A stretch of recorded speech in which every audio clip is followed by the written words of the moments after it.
Hi and welcome to my channel. In this video we are going to explore Impacket. So Impacket is a Python collection of libraries and command line tools for working with Microsoft network protocols.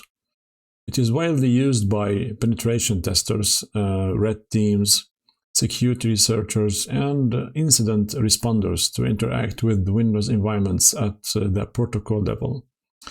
So instead of relying on Windows APIs, Impacket implements protocols such as SMB, Kerberos, NTLM, LDAP,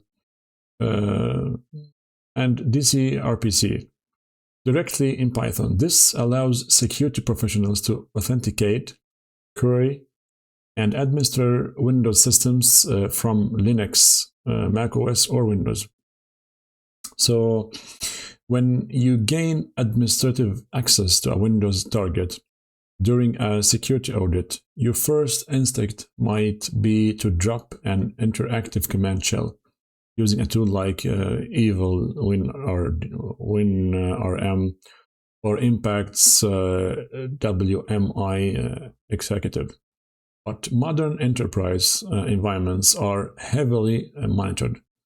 The amount you spawn CMD, for example, or PowerShell process from an unusual service, endpoint detection and response, or EDR, is going to isolate the host and cut off all your access. So today we are going to look at a significantly cleaner, stealthier approach.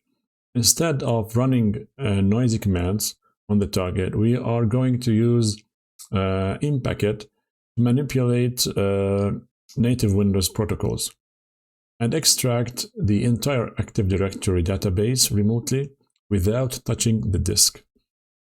So let's take a look at our setup here, at what we are going to do. So to understand how this works, we need to look at the Active Directory or how the Active Directory maintains consistency.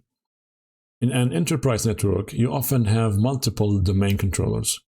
They regularly talk to each other, as we can see here. This is the legitimate domain controller, and this is the backup domain controller.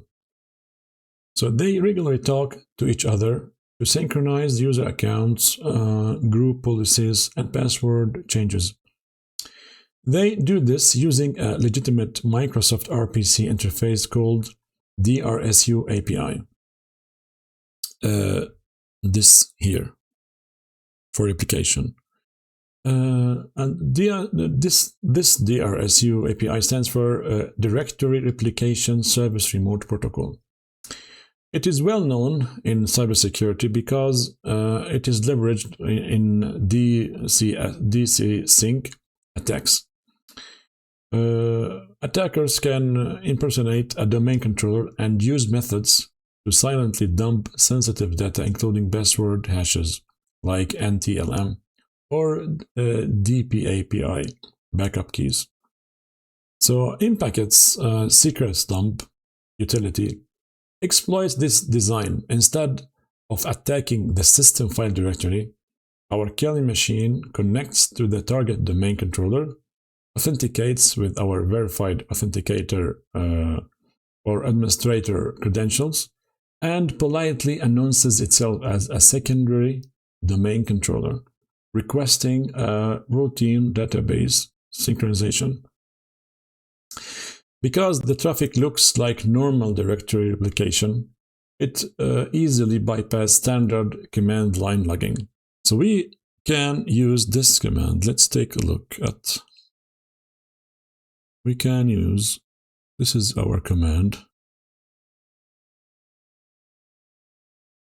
So we are using impact. Let's think this lacks the I. Impacket Secretsdump. So let's run this. This gives us much information. So let's see it in action. In our lab, we execute Impacket Secretsdump, specifying the domain as we have seen. our administrative account, and the target IP of our Windows Server 2022 domain controller.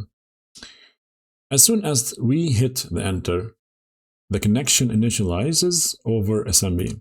First, it extracts the local SAM database keys. But look right here.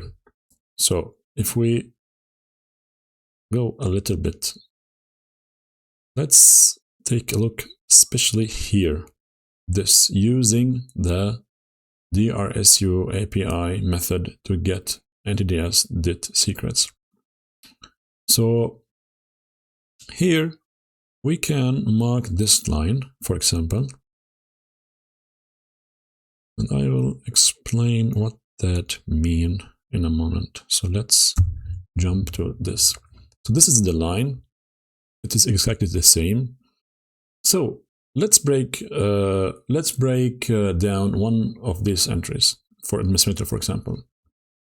So each field is separated by a colon, as we can see here. You can see colon here, here, here, and maybe 3 colons here. So first, username, the administrator. This is the account name stored in Active Directory. Then we have this RID, and RID stands for Relative Identifier, and we can see 500. So the RID uniquely identifies the account within the domain. Some well-known RIDs are 500, which is built in administrator, the 501, which is guest, and the 502, the Kerberos service account.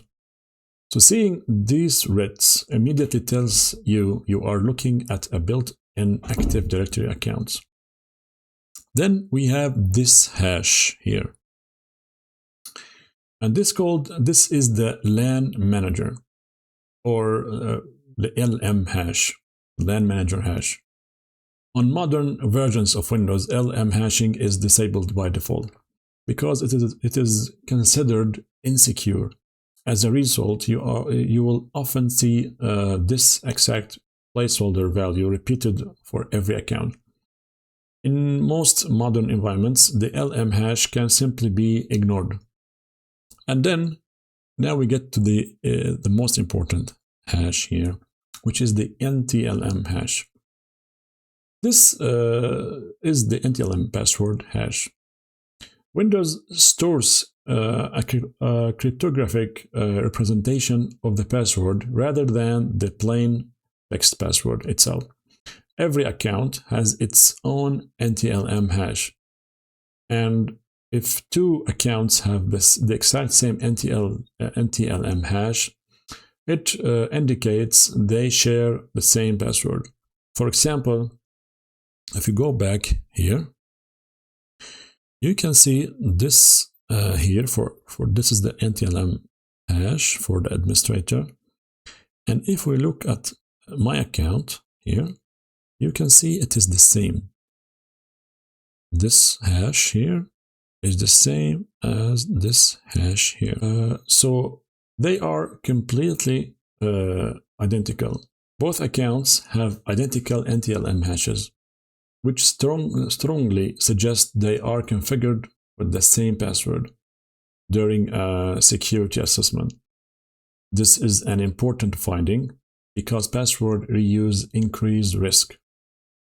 So even without cracking these hashes into plain text yet, this visual pattern gives us instant critical intelligence. Credential reuse, we now know with absolute certainty that this domain user is using the exact same password as the local administrator.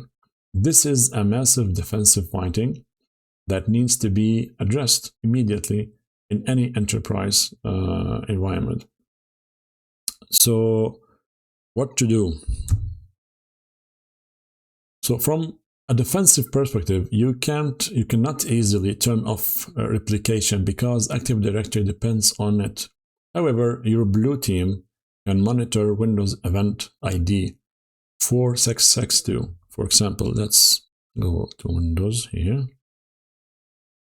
Let's log in.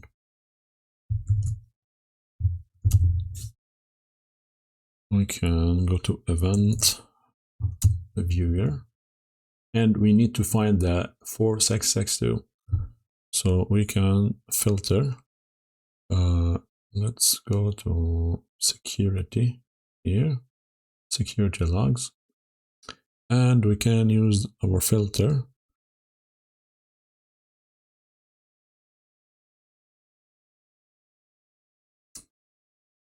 And you can type 4662, and so I have much because I have tested many times.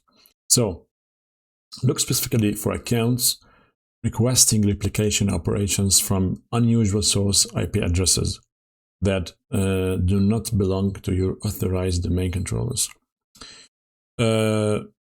Additionally, let's go back to our...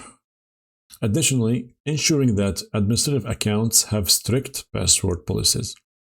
Forcing long, complex passphrases drastically limits the success of an auditor taking these hashes offline to brute force them. So if you found this technical breakdown helpful for your lab or your studies, hit the subscribe button.